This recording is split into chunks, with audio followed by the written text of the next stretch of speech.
All right, today for segment 1. This might be a quick one, although every time I say that, I jinx myself. But this might be a quick one. We're going to cover the background. So we started off looking at the statistics, which were ability scores, attributes, whatever you like to call them from other games: strength, dexterity, constitution, intelligence, wisdom, charisma, things that go along with that, things you can do with that on an ability level. Then last week, I spent like 4 or 5 days, I think it was, covering the character classes, hopefully to a point where if you're so pedantic and saw that I missed one paragraph in there, you're like, you know what, that's okay. I think I understand what's still going on here. On the other hand, might be too in-depth for some people. But we covered all the classes and the subclasses. So those videos are out there. 2 hours on the fighter, man. 2 hours. Because there was a lot of fighting stuff to talk about. But hopefully you guys enjoyed that. Now today, we're going to basically put the rest of it together. We're not going to have equipment today. But we're going to put the other stuff together. Like, what else does your character, or what else do we need to know about your character before you start playing? Things like your alignment, your deity. It is a Conan world, so it's going to have Cthulhu/Conan type deities. And what else do we need to round this character out so that you can put it on the table and start playing it and having a good time? Okay. Talking about a good time, we believe that role-playing games should take place in fantastic worlds. The focus of the game should be on role-playing and having a good time. Core values of #RPGate and any good tabletop group are escapism, not representation, entertainment over activism, and natural, organic inclusion, not forced diversity. Charity we support is the Wounded Warrior Project, a national nonpartisan organization whose mission is to honor and empower wounded warriors. Please refer to the description below for the link to where you can make your hopefully tax-deductible donation. And join us Thursdays and Saturday evenings on twitch.tv/Legion. Watch Heathen Dog and his team of dirty casuals play multiplayer games for your mockery and enjoyment. Are you guys talking about switching games or no? We're almost at the end of our DDO free-to-play run. When we hit level 20, that's when we plan to stop with at least those characters. Since they're still going on up until the 23rd of April, I believe, you can go into the store, the DDO store, and type in and redeem the code Dungeon Crawl, all one word, and get 80% of the content for free. So we may start over at level 1 with playing different classes. They did not seem interested in that. all this new content, but not all of us are on board with that. So yeah, we're looking for another game. But if you want to look back on yesterday's content, you can see how to kill your pilot really effectively. Oh, in MechWarrior, yeah, yesterday. So yesterday was MechWarrior, yeah. Garthon's pilot, out of the four or five drops we did, he killed his pilot on 2 of them. For some reason, he kept getting criticaled in the face. Yep. And his pilot exploded. Dead. Any BattleTech fans out there know headshots are deadly, and he got headshotted twice. I've had 2 headshots happen to kill pilots, but that's over the course of my career. Yeah, this one happened in an hour. Yeah, this is 2 in a row. Pop, pop. And the first time was like, we were trying to figure out what happened. The second time, he was a little angry. I told him, I think it was after you dropped out, but I told him if it happened a third time, I'd have been rolling. I'd have been laughing so hard. 4th time, I would have called the game a cheat and quit. But there we go. So that's going on. So look forward to more Dungeons & Dragons online or something else, some more MechWarrior online or something else on Saturdays. So, but here on the YouTube channel, you can watch these game-related segments live every Sunday at 1 p.m. Central Standard Time, or check out the Friday night chill stream. It's been more and more fun each week, I think, where a panel of guests opine, comment, and editorialize on the tabletop RPG hobby as a whole. And if you're not sure what to expect there, hey, there's a Friday night chill stream playlist for you. You can just watch a whole ton of past ones. Some of them get rather spicy, depending on how much spice you like on your Taco Bell. They all could be spicy. And of course, we're a live stream podcast. We're not a concise step-by-step tutorial, at least not in segment 1. We deviate off topic, go on tangents, talk to our live stream viewers. So please like, subscribe, and share. I'm just going to keep doing this the entire... No, don't do that. Why, am I invoking your epilepsy? Well, you're creating it. I didn't have it before. Thanks.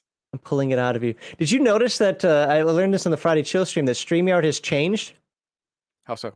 The tab, just using the tab is now the first tab. Well, showing the entire screen is now the 3rd tab. That threw me off. Okay. And when you go to present yours in segment 2, you'll see. Okay. You'll see. It's changed. It's not how I remember things. All right, well, let's get into the background of these characters. And let's see, is there a page here? Yes, background is on page 114. So we'll get around 114-ish and scroll down from there. Look at our old school style art. That's a lot of skulls. That is a lot of skulls. And is she missing an eye? Oh, no, she just has a raccoon eye patch. See? Apparently, she's going after the special skull. Yeah. What makes that skull different than every other one? See, if I were to hide like a magic skull, I would put it be back in the wall. Yeah, it'd be back there. I'd put the garbage one on the pedestal. Right? Like, ha ha. All right. Background. Here we go. Let's talk about things that we need to know about our character. Again, we have already started with our statistics and character class. So now, character backgrounds comprises race, physique, alignment, languages, religion, and secondary skills. Of course, every player character must have a name, perhaps inspired by historical or fictional examples. Some players may invent names from whole cloth. Others might create anagrams of their own names. Wish to generate an authentic sounding name, refer to Appendix A Hyperborea name generator. Man, I need all types of name generator. You know me. Yeah. Hey Max, what's the name of the barkeep? Bill, I don't know. Yeah, man. Bill. Yeah, right. That was another common one. Yeah, I am horrible at names when it's not my player character. It's just random names out there. I have a couple of books behind me for randomly rolling names. But yeah, so I need that. Thank you, Jeffrey Talanian, for adding that to your book. Depending on the style and preference of play, further information may be developed, including character history, personality, place of origin, general outlook, and attitude. Place of origin need not be specific. One might simply say a small farming village or a busy port city. Yeah, you don't need a 30-page background. What I think about this paragraph is the fact that he's saying, hey, this is what the game needs you to have so that, you know, things can happen in the game. But yawn, some of you want your 30-page background, so here. I could be wrong. I'm not Jeffrey Talanian. I don't know what he was thinking. No. Right, we have the ability to put words in people's mouths. Don't worry. Oh, absolutely. That's what being a YouTuber is about. Yep. Okay, so what are the races in the game? Well, let's take a look. Primary races are common. What the hell is a common race? I don't know, man. Just a mutt. Then we have Amazon.com. Sweet. We have the Atlanteans, so they live in the Pegasus galaxy. We have the Esquimaux, so horse people. Are they the Chuds? We have the Hyperborean. Yeah. The Ixian. I wanted to say that's the bug people from Rifts. Yeah. We have the Celts, the Cinnamons. I mean the Chimerians. They're all strippers. Okay. There you go. We have the Chimeri Celt, so apparently we got some half breeds in here. So take that 5th edition D&D. Half breeds still exist. We have the Picts. The Picts half again. And then, of course, because they deserve their own wonderfulness, the Vikings. And then we have a race that's like, you know what? Hold up. Go look at another table. What table is this? Oh, let's see what that table says. Just look at the art here. Oh, there. I'm just looking at the art. Okay. Oh. Now we have Anglo-Saxon. Jesus, do we really need this many differentiation? Really? We have Carolina Frank. Sounds like a lumberjack. I know that's not how you pronounce it, but I'm just like, what? Well, Franks are French, so what is Carolingian? Carolingian? I don't know. Esquimaux. Okay, another half-breed. Why can't you just say half-breed? Greeks, Lapps, Lemurians. Aren't those monsters? Moors. Oh. Yeah, the Moors, the Mu. Oh, these gotta be Chinese. The Un. All I can think of now is Doctor Who. The Ood. The Ood. Romans. The Tlingit. And the Yakut. What the hell's a Tlingit? I don't know, the Klingons. Got the Klingons and the Yakut. Well, Yakut is Western Russia. Wow. Mongolian nonsense. Yeah. So, I don't remember these being in second. I could be wrong, but I don't remember these being in second edition. I don't think it needs this many. Yeah. So, are you paying attention to chat? Yeah. Make sure that we get some stuff put up there. All right. So, anyway, those are the races in the game. You can roll. Probably you can pick if you really want to. So, let's take a look at a few of them. We're not going to look at every single race because races don't matter that much, but we are going to look at some of the special ones. First one we're going to look at is common. Of course, we're going to look at, so we're for sure going to look at the common, Amazon, Atlantean, and Hyperborean. Okay. Because those are the special ones, if I remember correctly. We might look at one or two more. So common, because it's common, right? Common. I don't know what that means. We're going to find out. Mutt means mutt. It's not a purebred dog. People of mixed or indeterminate ancestry. I really want to say the word intermediate for some reason. Like that's just I gotta say. People of mixed or indeterminate ancestry. Typical ancestries include Celt, Cimmerian, Pict, and or Viking blood. Though almost any mix is possible, including less common races such as Anglo-Saxons, Greeks, Lapps, Romans, and or Yakuts, but not the Mu. Can't be a Mu. Note that two races, Atlanteans and Hyperboreans, are sexually incompatible with the rest of humanity. Thank you. And one race, the Oon, is sterile. Oh, what? The Oon are sterile. Oh, we got a half races for life. Well, Patreon Hobbies, thank you for the $1.99. Half races for life. I don't personally. I don't like half races in the D&D sense. Half elves, half orcs. I don't take them out. Well, I do take out half orcs. I allow people to play half elves. I just personally don't like them. I also don't like half Klingons, half Vulcans, half. I don't like it. But it is a common premise in Tolkien-esque style Dungeons and Dragons games. That's why I don't take it out. It is a common trope that is just part of the setting. So, and I respect that. So the blood will not be mixed with common-blooded folk.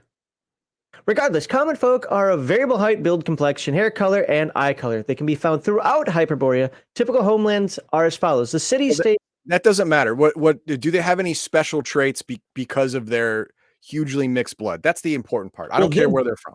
No, this does matter. This one, at least this one, because Chromarium, if it's the same as second, that is like the hub. That is the place where you're going to find pretty much all of them. Everybody can start from this one. Okay. Great. If I'm remembering correctly, anyway. The jewel of the kingdom of Hyperborea, the city-state of Chromarium, is a dismal, seedy place choked by the smoke of its factories. Yes, factories. It is the largest center of population in Hyperborea, and it boasts the greatest degree of cultural, racial, and religious diversity in the realm. That's why I read this one, because everybody can start in this city, if I'm remembering correctly, and so it's a very common place to have everybody start in this nice, bleak, smog-filled cesspool of a New York City or San Francisco. Well, no, too much industry. I'd say a mixture of New York and Detroit. Oh, Detroit. That's a good example. There you go. Chromarium spiral towers of black gneiss. Is that how you say that? Nice. Gneiss. Gneiss, probably. Gneiss, that's what I thought too. Are renowned throughout the realm as constructs of pre-human conception. All right. Okay. Whatever. Amazons. What are Amazons? A race renowned for its matriarchal caste of warrior women.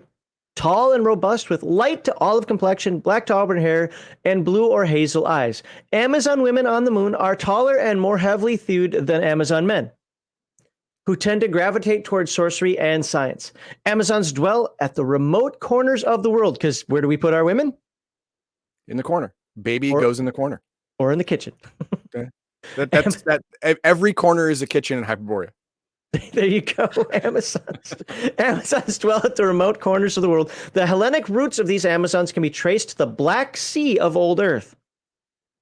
Farsave, where they're gynarchic. Wow. Are these real words? The gynarchic society reserved no small amount of contempt for Scythians. Correspondingly, the Amazonians of Hyperborea despised the Ixians. I feel like I'm reading a biblical text right now. Yeah, it's a lot of. I'm sensing just from these couple of things, I'm sensing a trend that your choice of race, human culture, is going to really, really affect your group dynamic. Or could, depending on how strong of a roleplay group you have. You and I would see it that way, but there are people, whatever, man, I just pick a race. It doesn't say I have to hate the person. You know, no, it kind of does. It kind of does right there. Well, most Amazons, doesn't say all, it says just most. Most Amazons adhere to a rigid lifestyle that embraces law. Typical homelands are as follows. I don't care. Yeah, but they have a city in the clouds. I don't care. It's in the clouds. Anglo-Saxon, I don't care about that. Esquimalt. Where the hell are the Hyperboreans and so forth? Oh, Atlanteans. We need to look at Atlanteans. Okay. Scattered remnants of a nearly extinct race whose origins trace back to old Earth's antediluvian Atlantis. Makes sense. In the days of yore, the sorcerer scientists of Atlantis were Kovals of the... Tell you, man, I need a thesaurus. Of the Hyperboreans, much like the people of Lemuria and Mu. Atlanteans are of medium build, with jaundice to glaucous complexion, black or blonde hair, aquiline features, and pale gray or yellow eyes. Atlanteans are sexually incompatible with the other races, perhaps due to the development of aquatic traits, webbed digits, amphibious respiratory systems, including gill slits on their necks, and oily skin that dries painfully if not immersed in salt water periodically. That's okay. Pass. I'll just pass on that one. So Atlantica is a trio of islands where the last concentration of Atlanteans struggle to endure. Okay, they live. Okay, never mind. I thought that there was going to be more to it than that. Esquimalt. Are these Eskimos? I think they are. Yeah, they're Eskimos. Okay. Greek. Did I miss? Oh, Hyperborean. There we go. There it is. Extremely tall, long-lived, 200 plus years. People of milk white skin, golden hair, and violet eyes. Rare females shew silky blue-black hair. Jeffrey, I understand that you're trying to use, prose here that makes you feel archaic and old, but damn it, it's hard to put some of these words together. Hyperboreans are slow of speech and violent of temperament. For ages, they alone inhabited the polar continent Hyperborea of old Earth. Then came the Ashen Worm and the unrelenting Ice Age. The Hyperboreans went dormant as the realm was mantled in ice and torn away from Earth. The other races, deemed as savages, apes, or submen. Are we allowed to say those words nowadays? We're allowed to read someone else, Sam. Oh, fair enough.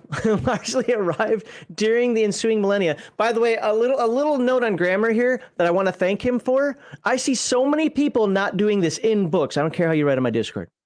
In books, comma before the quotation marks. This is correct. Thank you, Jeffrey Tulanian, for actually following the standards of English. Moving on. The native Hyperboreans emerge from the deeps and reclaim the jewel of their erstwhile empire. Chromarium, there we go. Chromarium. I got to remember that. I want to keep calling it Cro-Magnon. Chromarium. And for a time, they lived in the Lotus Dreams and decadence. But then came the Green Death, and all fell to ruin and decay. Hyperboreans are sexually incompatible with non-Hyperboreans, and most are reputed to be the descendants of renegades, outcasts, and expaters. I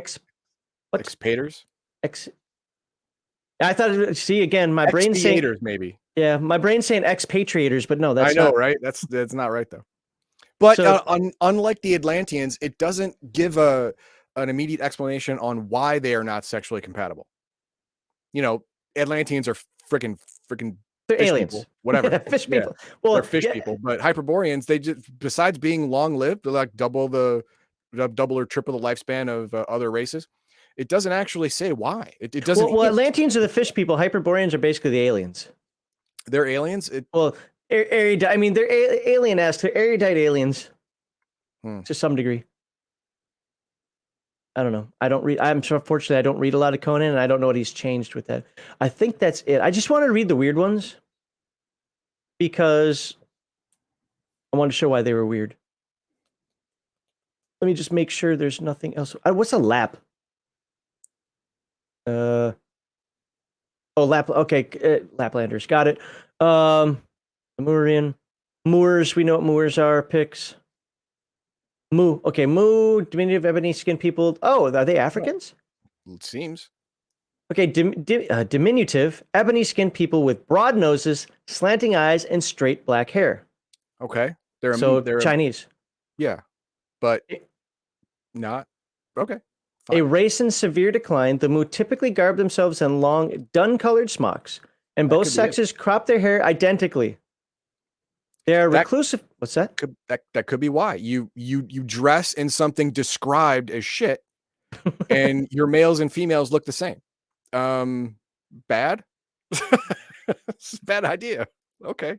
So the Mu originate from a lost continent of old Earth that, like Atlantis and Lemuria, was swallowed by the waves. Prior to this, they had excelled in math. Maybe it's Taiwan. I don't know. Who is this? More Hawkman says they're probably Polynesians. Oh, okay. That kind of makes sense. Although it does kind of ebony skin. Whatever. Well, but It's a fantasy world. I don't care. Polynesians who weren't mixed with the French, they had darker skin. I mean, I don't. It's a fantasy world. I don't care. It's all good.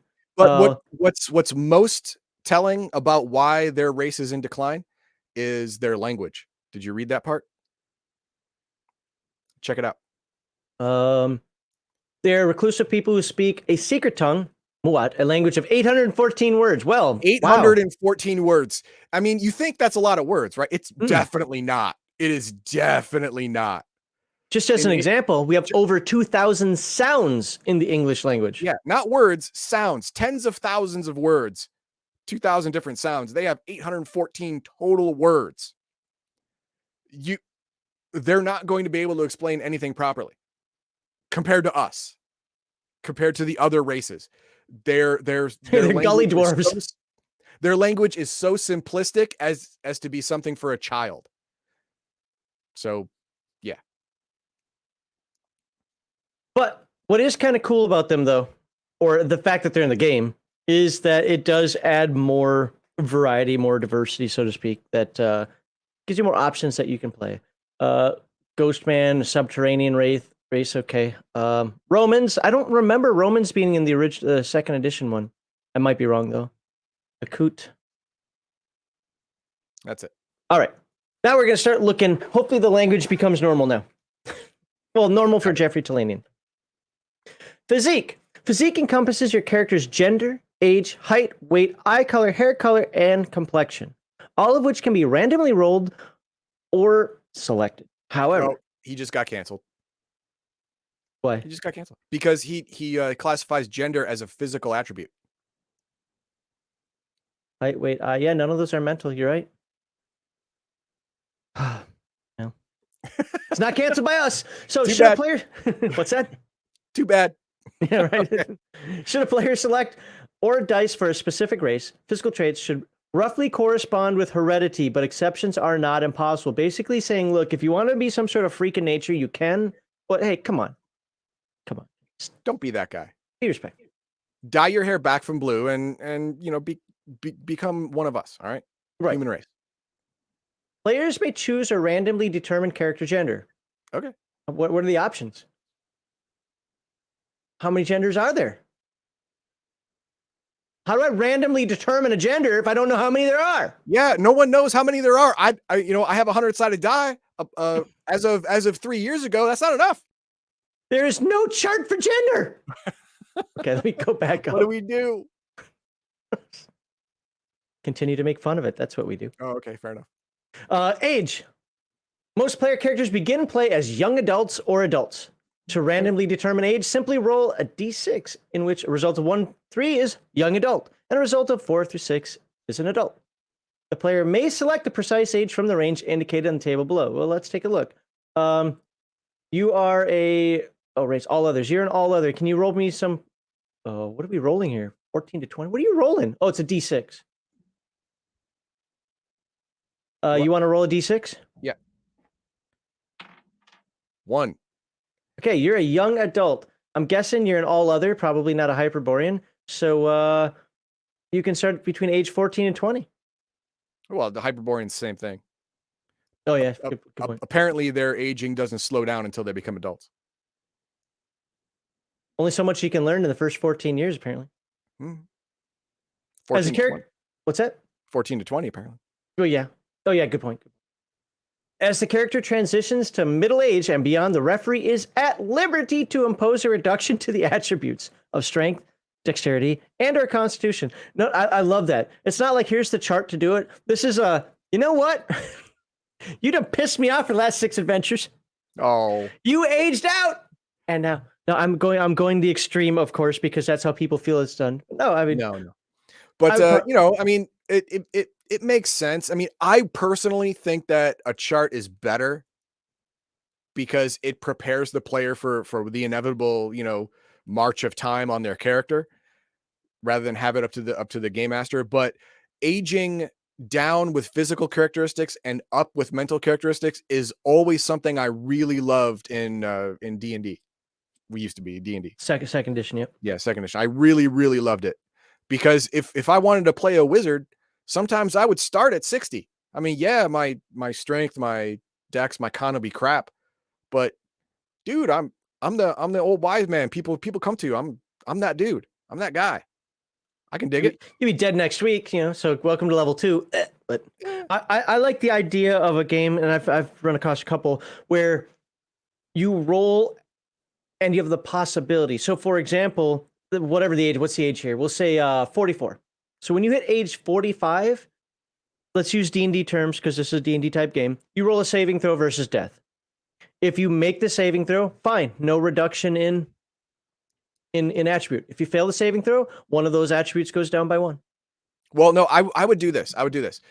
For middle-aged, roll a save. If you make it, no reduction in physical attributes, but you choose one mental attribute, increase it by 1. Because you have lived 45 years. You didn't live with your eyes closed for 45 years. Okay. Because if you did, you'd be dead. But I would only do it once during that time frame. During that span. It happens again when you're old. But when you're old, you roll a save. If you make it, you must reduce 1 attribute by 1. If you fail, you reduce 2 attributes by 1. Conversely, you can now increase 2 mental attributes by 1, as an example. It would get more severe for physically, but more beneficial mentally. Crafty, I don't understand what you're sending me here. He says it's a change from second edition. Okay, I got it. Second edition actually had a chart and said what should happen. I know that I like charts. I like the chart for that, just so the players on the same page. But in this game, magical induced aging is much more of a thing than it was in D&D second edition. So you can easily get minuses to your physical attributes and get no bonuses to your mental attributes because you didn't live through the aging. You just now have arthritis. Suck it up. Yeah. That's the way it is. And it does say here, the referee has liberty to impose, and then down here, whilst allowing for an increase to intelligence and or wisdom. Yeah. Height and weight may be selected or randomly rolled. Let's just look at the chart. We don't need to read all of that. No. Got a chart right here, and there you go. All right, so your minimum is 4'11", and your maximum is 6 foot. Scroll down, 6'8", plus 24. So 7 foot. So 7 foot. Okay. You're gonna make an NBA team on that one, but okay.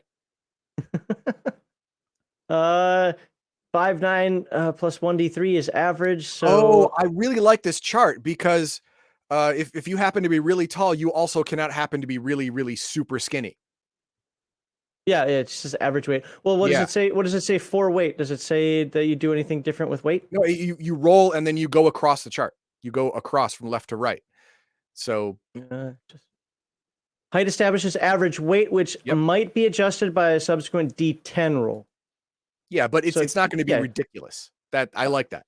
And here's a lot of other height weight charts get ridiculous because you roll them all separately. Right. Yeah. Here's the D10 roll right here. Yeah. This one is not. I like that. You can be pretty fat though. Oh, sure. Yeah. All right. Let's move down. And no, I'm not looking at the race chart. It doesn't matter. Yeah. Eye color doesn't matter. Whatever. Oh, it's there.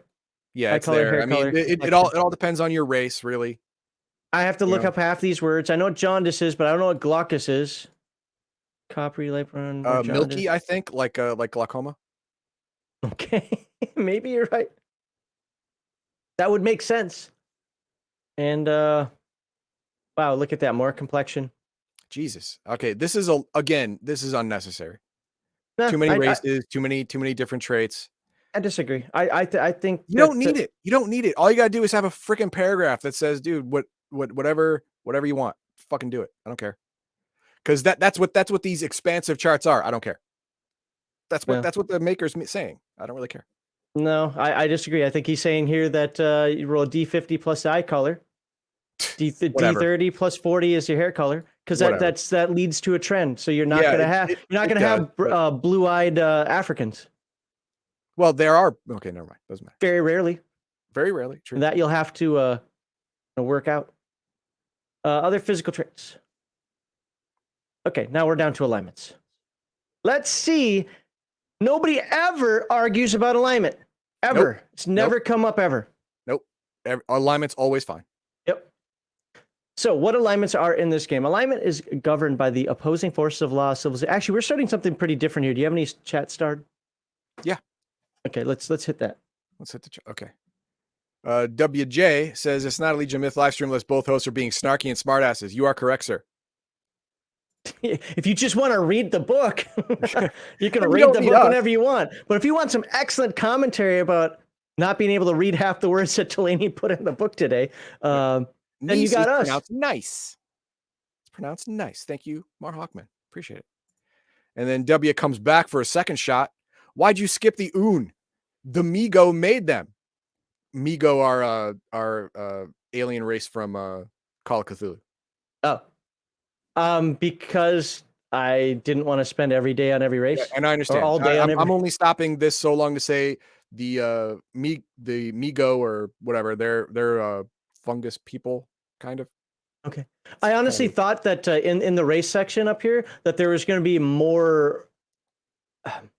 I probably should have known better because second edition didn't have it either. But I thought there's going to be more to it other than a quick description and where they're from. That ended up being why I only covered the Atlanteans, the Hyperboreans, the weird ones, right? Oh. Is that it? Yeah. Oh, okay. For now. Alignment is governed by the opposing forces of law, civilization, and chaos, barbarism. Law and chaos are subdivided by the... the word... the ethos. I'm going to the ethos of good and evil. Is that Ethel? Eth? The hell is that word? That's what I'm looking up right now. Okay. Ethy? God. You know what? I like to consider myself somewhat well-read. It's like he went out of his way. Well, it gives it... I like it in the sense that it gives it a feel for the book. You know, when he uses words like betwixt and trebled. But some of these, on the other hand, it's like, dude. Okay, the internet says, no, did you mean Ethel? Did you mean ether? No. I didn't mean any of that, dumbass. Yeah, I'm going to go with the ETH. Because I'm guessing it's close to ethos. So, are subdivided by the ETH of good and evil. The alignments lawful good, lawful evil, chaotic good, and chaotic evil define the worldview of most intelligent beings, and neutrality forms a nexus of behavioral indifference. Creatures of like alignment are typically acceptable to one another. Now, one of the things that you can sit here all day and all night and argue in some sort of weird pedantic legalese, that's why he's defined it for you here. Okay? You're playing his game. He's defined it for you here. If you don't see it the way he sees it, that's on you. I don't care. We're going with what's in the book, no matter what is said after this point. Are we all good with that? Is everybody good with that in chat? You good with that out in video land? Heathen Dog, are you good with that? I'm fine. Okay, we're going to go with what he says. Lawful good, chaotic good, neutral, lawful evil, chaotic evil. There we go. Alignment informs player characters' behavior, ethics, principles, and viewpoint. A character class may have specific alignment restrictions, and violation of the alignment's precepts can trigger severe consequences. Good. We'll find out what those are. The referee might impose an experience point penalty, and a repeat offender could lose a level of experience and or be divested of character class. Example, a paladin could become a fighter. That's a very common one. Mm-hmm. Though the special abilities unique to fighters may not be developed until after a year of training, if at all. Why? Because you're not used to fighting like a fighter because you were a paladin and you had special abilities that you relied on. Rawr. That's a very Conan-esque picture. Lawful good. What is lawful good in the world of Hyperborea? To be just, honest, law-abiding, loyal, and trustworthy. Lawful good creatures prefer to work with or for a group, order, or organization. That's one of the things I think is lost a lot when people play alignments in D&D, is that they forget that lawful isn't just obeying laws. It's about what we'd say in the military, good order and discipline. Yeah. It's the team player. They usually are responsive and obedient to a higher authority, help those in need, and refuse to perpetuate illegal activities in a just society. Yeah, find me a just society. All right. Lawful evil.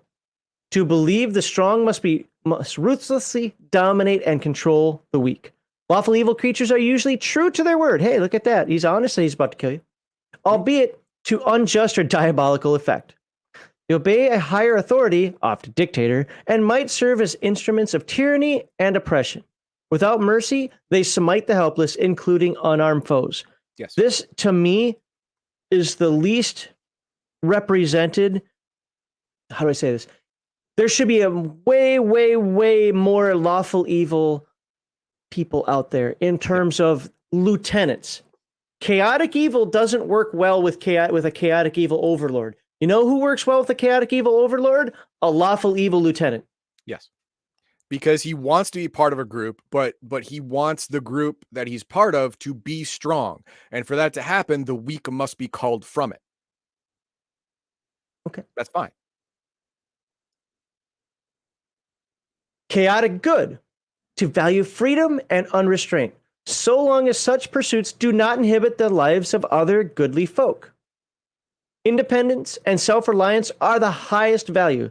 Chaotic good creatures are honest with those whom they deem deserving, other good creatures, but they are not necessarily law-abiding if law prohibits them from affecting what they believe to be right. Okay, now most people that are watching this would fall under chaotic good. Would fall in this context under chaotic good. You have no problem with governments. You have no problem with that. They exist for a reason, but you got to stop messing with me when it infringes on my liberty. And conversely, I'm not going to step on other people to get what I want because I'm intrinsically a good guy and I'm not going to take away your freedom either. Makes sense. That's how most people at their core who are not sociopath really think. Okay, great. I would say in the alignment constraints of this game, using this 1, 2, 3, 4, this 5 alignment system, I agree with you. Since it's not using the 9 alignment system. No, this is just 5. So now, chaotic evil. There it is. To be dishonest, traitorous, and unscrupulous, even with others of like alignment, unless some advantage is to be gained by behaving otherwise. Chaotic evil creatures abide no laws and fail to recognize authority save that which is brutally enforced. They lie, cheat, and steal freely. They place little value on life, including their own. And their pleasures are oft abominable. I don't like that including their own. I don't like part. that. Yeah, the including their own thing, because if you're chaotic evil, the most important person in the universe is you. Again, in this 5 alignment construct, in this 5 alignment thing, the most important person in the universe is you. Other people either exist to bring you up or they die. That's it. So, the only reason for a group is to elevate you. If a group doesn't do that, that group has no purpose. You kill it, take its resources, and get another group. Now, to be fair, could be reading into the including their own aspect of it in terms of thinking that it's like suicidal. What I want to stray away from if a player is following this alignment for whatever reason, I wouldn't allow it, but if I were to allow it, is the fact that there's a difference between mental illness, like sociopathy. Okay, that's a mental illness. That's not an alignment. And what this alignment would be. To be just completely nutcase crazy, suicidal, or not give a care in the world. I don't like that. No, I don't like that either. No. But if it's just, hey, look, man, if I die, I die. The world, I'm just gonna be worm food anyway. The world doesn't care, so I'm gonna enjoy it as often as I can. And then okay, then I guess I get it. But that's one of those that can be rationalized by players in a way where I have to smack them. I am not condoning violence, or am I? Neutral, to be indifferent to laws, chaos, good, and evil. Neutral creatures typically focus on survival, hence this alignment is often associated with the animal kingdom. A lot of people like to go with the term unaligned. I think they both are fine, neutral, unaligned, whatever. Intelligent creatures of this alignment are honest and trustworthy when it benefits them or their cause, and generally they obey laws when it's either to their advantage or that of their cause. Conversely, they embrace independence or even foment rebellion when it behooves them. Some adherents of so-called true neutrality believe that a balance betwixt law and chaos, good and evil, must be militantly preserved. I hate those players. Others may be neutral, yet exhibit the tendencies of another ethos, law, chaos, good, or evil. Such a character's alignment may be listed as neutral good, neutral evil, neutral lawful. Okay, see, well, why'd you have to overcomplicate it? You had to. He started off with five alignments, great, and then it's like, oh no, but it can be more. 5, 6, 7, 8. Now we're back to 9. God damn it! When it's in parentheses, that's tendencies. That's neutral with good tendencies, neutral with evil tendencies. I mean, I don't care. I'm used to seeing them, so it doesn't bother me. I've seen them in a lot of games. Hell, I've seen them in D&D when there are 9 alignments, and yet somebody still says neutral and then good in parentheses. But that's not neutral good. That's neutral with good tendencies. So did we now just make 13 alignments? Yeah, exactly. Yeah. Well, you know what I think about a neutral alignment to begin with. Oh, please tell the great viewers out there what you think. Yeah, neutral doesn't exist. It never has. No one has ever been true neutral at all. You can't be an intelligent being that has a thought in your head, an opinion on anything, and be true neutral. It is only for the animal kingdom. That is it. You disagree? I don't care. I disagree not only vehemently, but you're 100% wrong. So, I don't care. Because you're taking that, you saying a decision can't be made if you have a neutral alignment, and that's absolutely a fallacy. No, I didn't say that. You said you can't have an opinion, and that's what you base your decisions on. If you have an opinion. Mm-hmm. Steak is better than pork. Then, yeah, you're not neutral. Yes, I absolutely am neutral. Nope. That has nothing to do with neutrality. Sorry, man, you're just wrong, and we got to move on.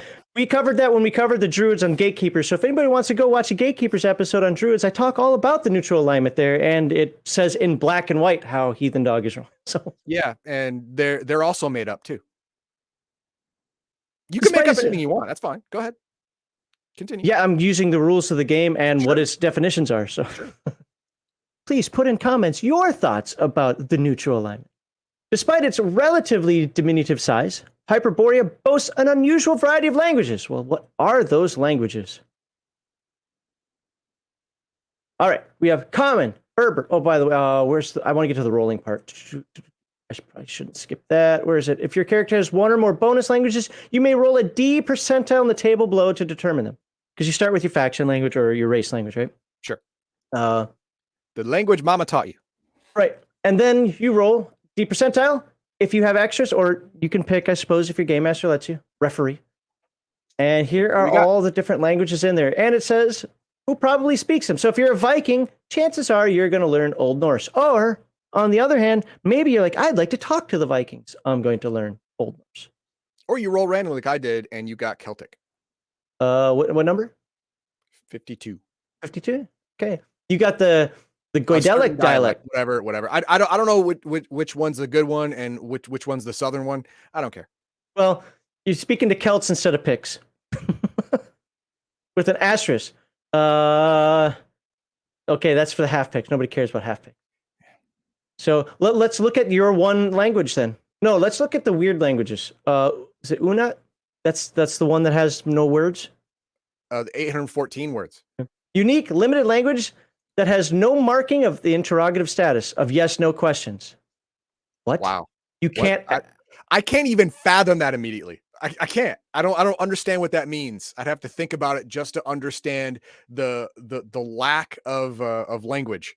I have no language for it. I'm moving on. I don't want to think about it. Where are cool languages like Hyperborean? What do they speak? Okay, what does it say the Hyperboreans speak up here? I don't know. Moo. We can look at Moo for a moment also. Apparently Hyperboreans don't speak. Yeah, they're fine.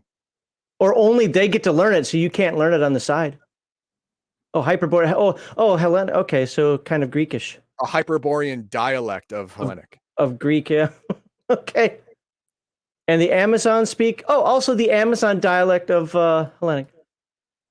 So All if right. you know Hellenic, you can probably get away with asking, may I have some cheese or where's the bathroom in a lot of other lands. Okay.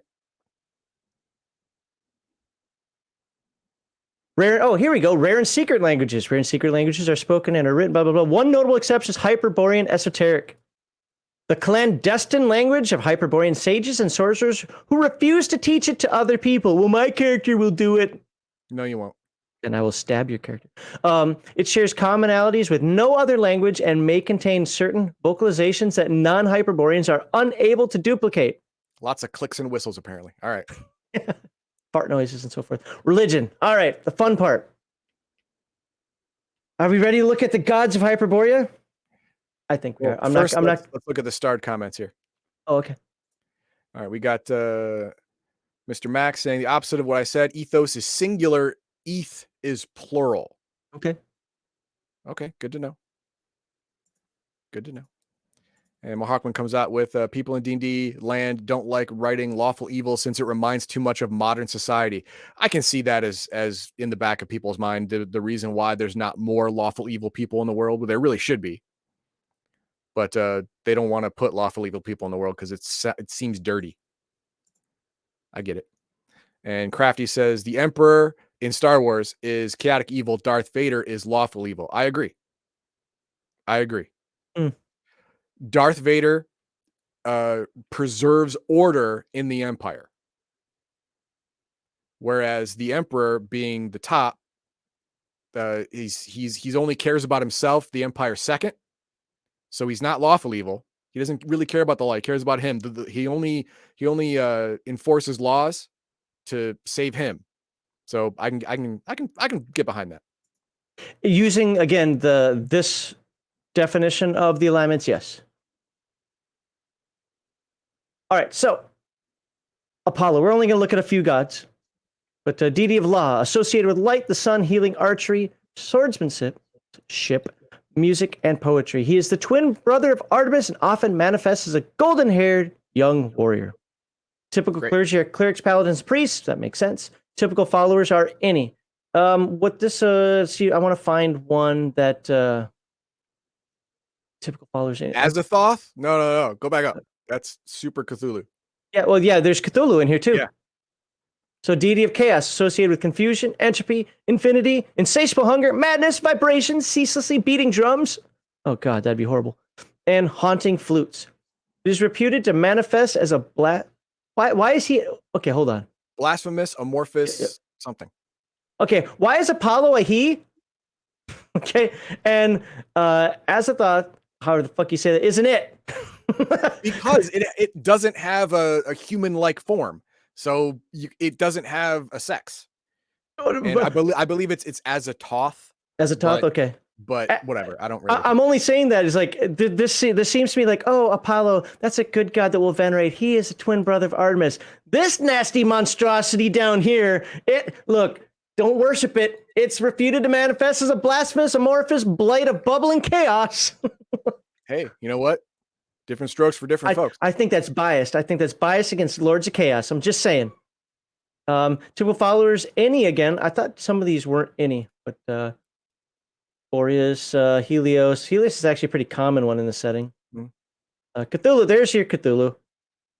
It's like Cthulhu. Dumbo. He's got Dumbo ears. Wings, actually. I'm going with the ears. It's supposed to be wings. It's a symbol representing him, so it's kind of compacted. But yeah. Okay. Tomato, ears. Deity of chaos associated with sorcery, necromancy, deviltry, witchcraft, nightmares, madness, exhilaration, destruction, and havoc. Okay. Now Cthulhu is a he. He's all evil. I guess he's got more respect. A recognizable body. Where if you are an amorphous blob of garbage, then it's that like I don't know, I got nothing. But no, his actual body looks male. I don't know. He presents as a winged octopodous being. That doesn't sound male to me. That sounds fishy. Immense in size. Clerics, monks, priests, and shamans. There's the skull dude. There's a raven. Oh, hey, we got Forbidden Lands in here. Raven god. Rel god. That's another common one too. Rel. Thaumaturgy. Yeah, I can't pronounce it. Well, thaumaturgy, and then Gorgon. Talaknaka. What? Talaknaka. Spider. Deity of neutrality. Oh, no wonder it's stupid. All right. Deity of neutrality associated with spiders. Death, Oh, poison. an animal. What do you know? Wait a minute. Wait. Hold on. How can you be neutral and okay, death I get. That's fine. But neutrality and predation, murder. Well, okay, fate would be neutral, but yeah, I really don't like the murder thing. yeah. Everything else is in the natural order of animals. Predation, that's part of the circle of life. Just let it go. Death, poison, that's all animal stuff. I get it. Dreams and fate, I can understand that since dreams and fate are unknowing and whatever, just like neutrality, all unknowing and amorphous. But murder, I don't like the predation either because it invokes it's not just on the animal side, but it invokes murderous intent. It invokes assassination. That's not what it predation is hunting, usually almost exclusively for food, to eat, to consume your prey. That's why you do it. Yeah, but not when it's used with humanity though. Well, yeah, this is a god, and it's a spider god. So yeah, but gods our human imagination's gone wild. I mean, I get what you're saying, but I would have preferred a different one. I have the biggest problem with murder because that's not neutrality at all. That's consciously killing someone for some other reason besides natural order. Yeah, I mean, murder is 100% and probably every kingdom. I'm sure you can find one, but illegal. Not killing, but murder is. Killing is different. Predation is different than murder.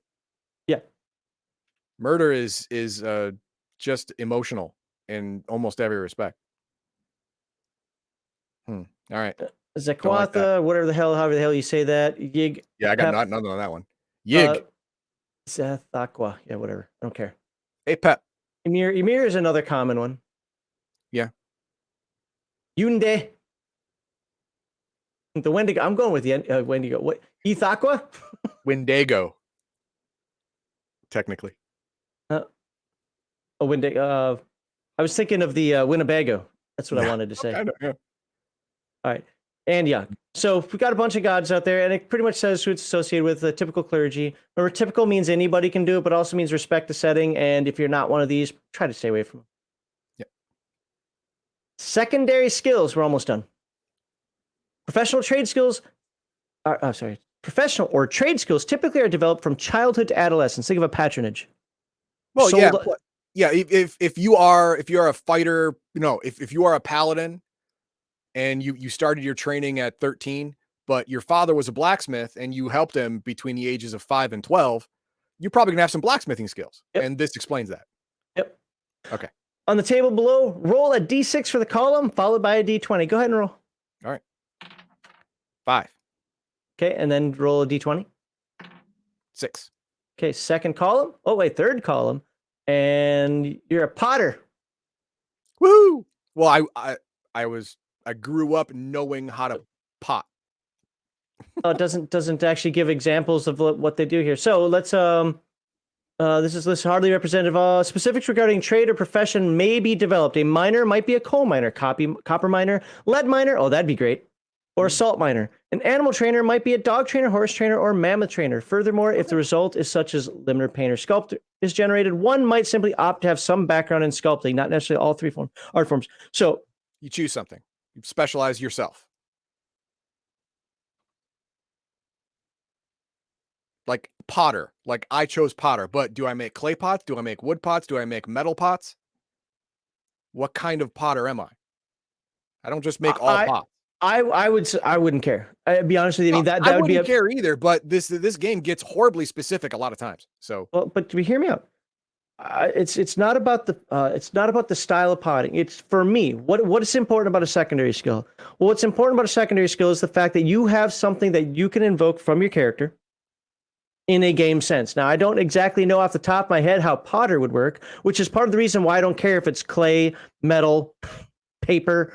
I don't care how you're doing your pottery, but when it comes to dealing with maybe identifying good clay, strong to make strong walls, to make a defensive position, I would allow that to be part of your character's makeup, even if you don't personally know much about it.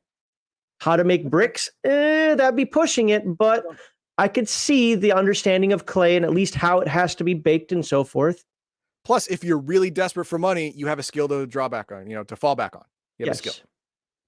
Exactly. So where people lose the farm here is when they start treating it like it's the only thing they know how to do. Great, I know how to make a pot.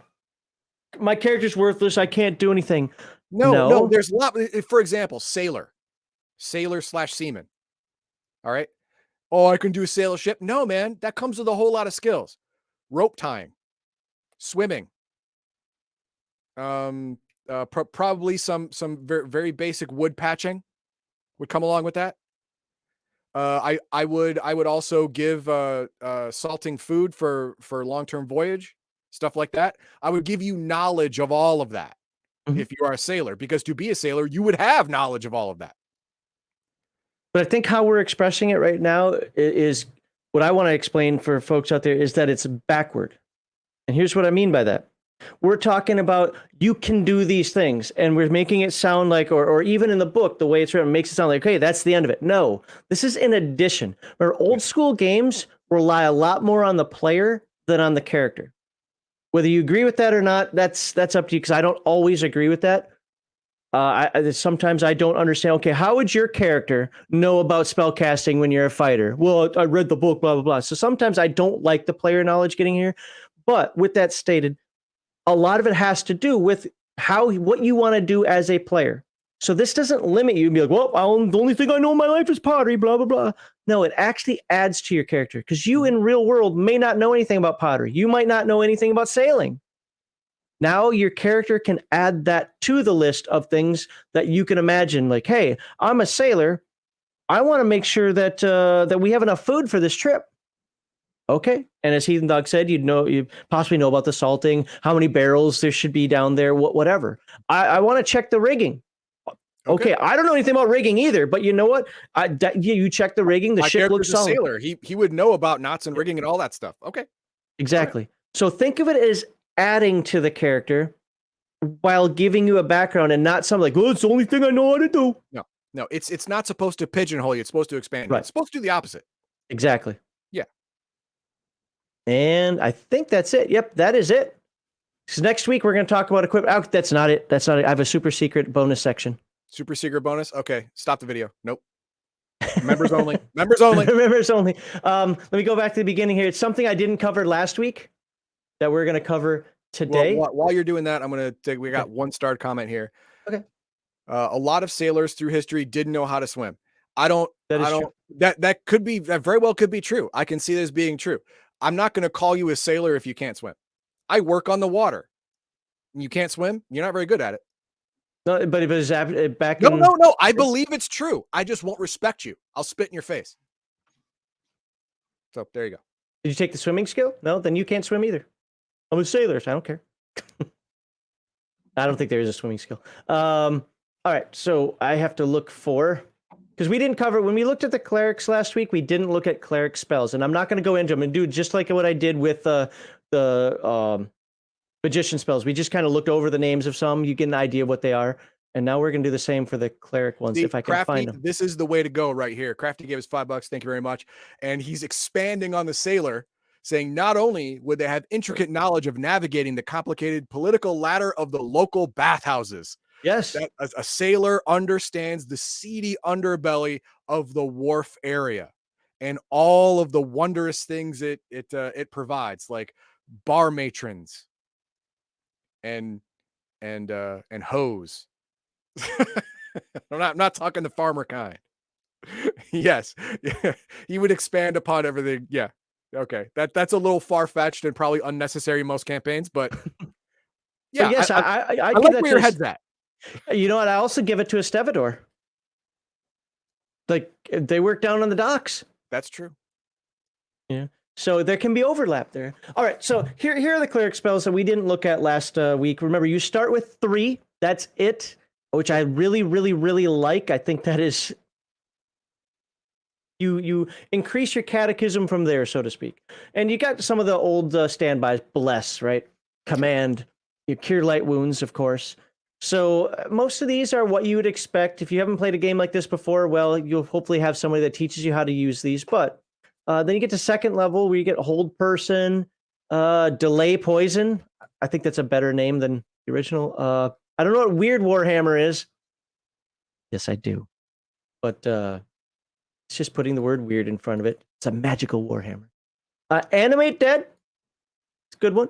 Yep. If not, if you're a nice guy, but speak with dead. There you go. Well, no, remove animate curse. dead, you can put a spin on that. Remove curse, remove paralysis are some good standbys. Dispel magic, always an important one. No. What do we get as we go up in level? I think level 6 is the highest. Yep, it is. You have a brink of death. I don't know what that is, but that sounds cool. Maybe that's like a heal, or oh my god, you're gonna die of some kind. I don't know. It could be feign death. Found out that one of them last week was imbue with spell ability. You can put God's power in there. Oh, love it. Them, apparently you identify your pronouns. Oh no. Might actually have to look that one up. The power of blue hair compels you.